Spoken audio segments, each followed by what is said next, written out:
topic of this item, please. The People's Republic of China is a communist country. Anyway, the real estate industry will have us believe that they want people to stay in their homes. Why would they want people to stay in their homes? If everyone stayed in their homes, the real estate industry would go broke. Their interest is in getting people out of their homes and selling their homes again and again.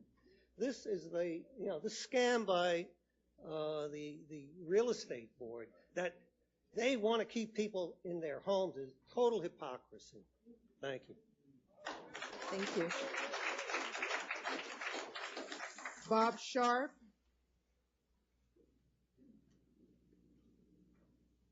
Good evening, Council.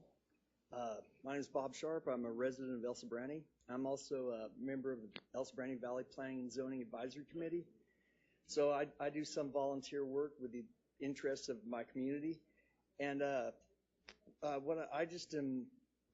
really taken aback by all the disinformation that there is out there. And in fact, when this whole thing of eminent domain was brought up to me, and since I'm a realtor, and I don't know if I'm going to be hanged if I walk out of here tonight, but what I'm seeing in my limited work around here, the houses that I bring my clients to try to purchase, and these are like first-time home buyers, they're unable to purchase the homes that are available because they're being bought by people that come in with all cash offers.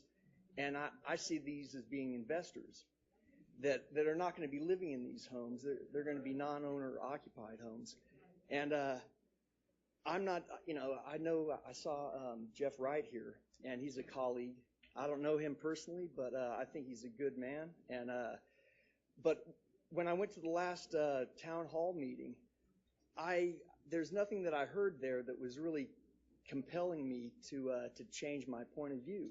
And what I want to see is I want to see happy neighbors. And Richmond is a neighbor of mine, and if I can see a little bit of money put back in the pockets of these homeowners, that's more money that's going to go into our economy, and I think it's going to improve things. That's all I have to say. Thank you very much. Thank you. Paul LaRuti.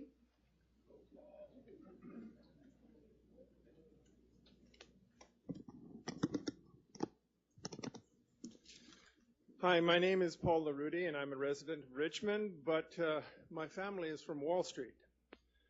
And so I want to defend the rights of Wall Street. Richmond Cares is unfair. Madam Mayor, if you were to offer Wall Street, my family, 2 or 3 times market value for the mortgages, we might be talking together. But right now, those mortgages are worth 2 and 3 times the market value. So why should we give that up? Why should we give that up and have only market value for those homes? Really, are you being reasonable? Yeah, so, okay, maybe you'll say that there are some people that can't pay. Well, I'm here to say that if you can pay, we welcome you to send as much money as you can afford to Wall Street. And if you can't afford your mortgage, we have a remedy. It's called foreclosure.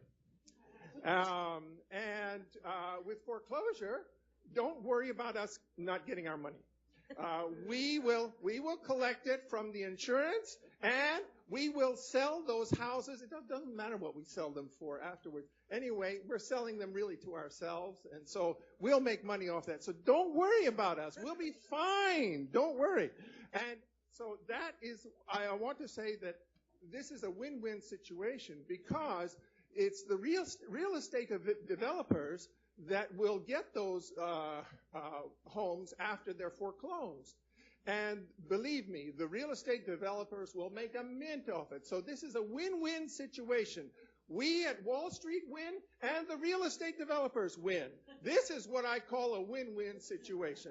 And that's why I oppose your plan for Richmond Cares and why we have to defeat it. Thank you.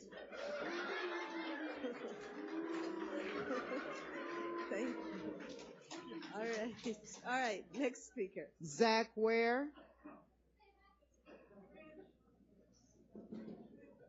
It's a short podium. Good evening. My name is Zach Ware, Richmond resident. You probably saw me as the Grinch outside the council chambers earlier this evening.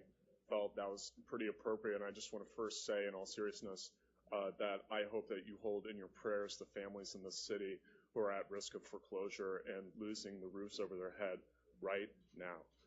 And that if we have a system in place where thousands of families are at risk of losing their homes, then that is a broken system. If you are working hard every day, 40 hours a week or 60 hours a week or more, and you still can't afford your mortgage, then there's something we need to do about that. And it's something that we're doing right here in Richmond. Councilman Bates in his letter argued that this program hurts pension holders. Fact is that those pension funds should have had their investments refunded in court years ago. But the federal government didn't prosecute the criminals who sold fraudulent securities to them. We, the city of Richmond, shouldn't shoulder the guilt for righting our side of the wrong. If you're worried about those fraudulent securities hurting pensions, please take it to Attorney General Holder. In fact, Councilman Bates should be pressuring the president to seek justice for this crisis since he's at the White House now, instead of telling his own constituents to sit down on solving this critical problem. He should be part of the solution with us here tonight. Thank you. Thank you. Veronica Velasco.